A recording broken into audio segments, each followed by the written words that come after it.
Your coaching business is suffering because you're trying to control things that are outside your control. And Marcus Aurelius taught me something that I'll never forget. You have power over your mind, not outside events. Realize this and you'll find strength.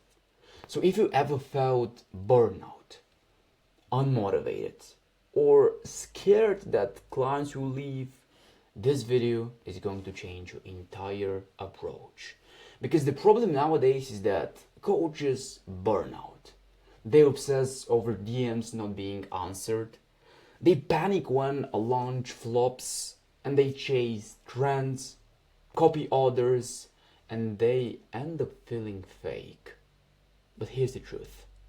Most of your suffering doesn't come from business itself. It comes from your thoughts about the business. That's where Stoicism becomes your unfair advantage. The first lesson out of the three that I would like to share with you is something that Epictetus said.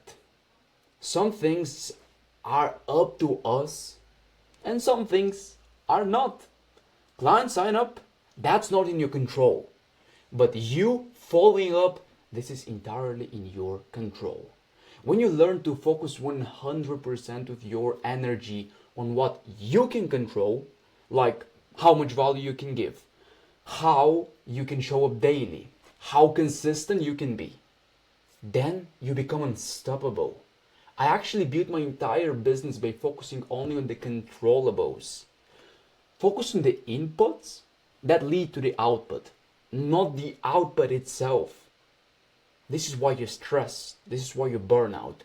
Focus on what you can control.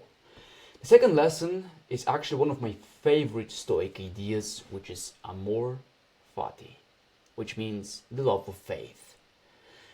I want you to imagine seeing every failed post, rejection, and refund request as a fuel instead of frustration. And this is how I actually started seeing algorithm dips or launches flop.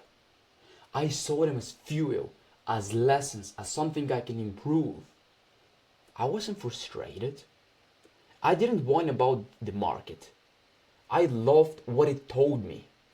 And those lessons, they made me more money than any course. Because I learned what not to do by experience, by myself. And in my channel, I'm sharing all of these lessons to you so you can skip the frustration.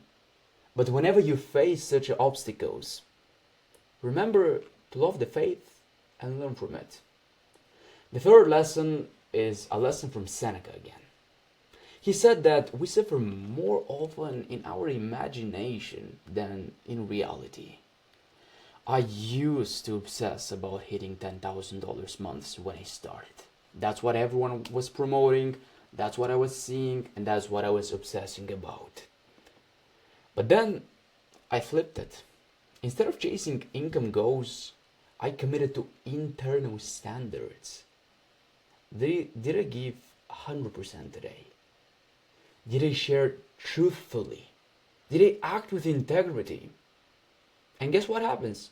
It turns out that when you do this, when you commit to internal standards, $10,000 follows. So does peace. That's why my advice, as I said in lesson number 1, is to focus on the things you can control, not the goal. You can control the inputs. Outputs are just consequences of that. So here's a tactical example of how you can implement this in your business. I want you to post as if your job is to tell the truth. Fuck the likes. Just tell the truth. Make offers without attachments to who says yes.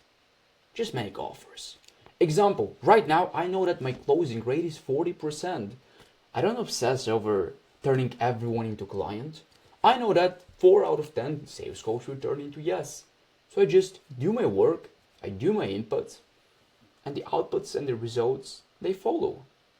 And of course, don't forget to build systems like the Roman Legion. Systems that are tested, durable, and repeatable. And if you need my help, with building systems that are tested, durable, repeatable, in order to scale your business, as I helped more than 100 coaches so far, click the first link in the description to apply and work with me.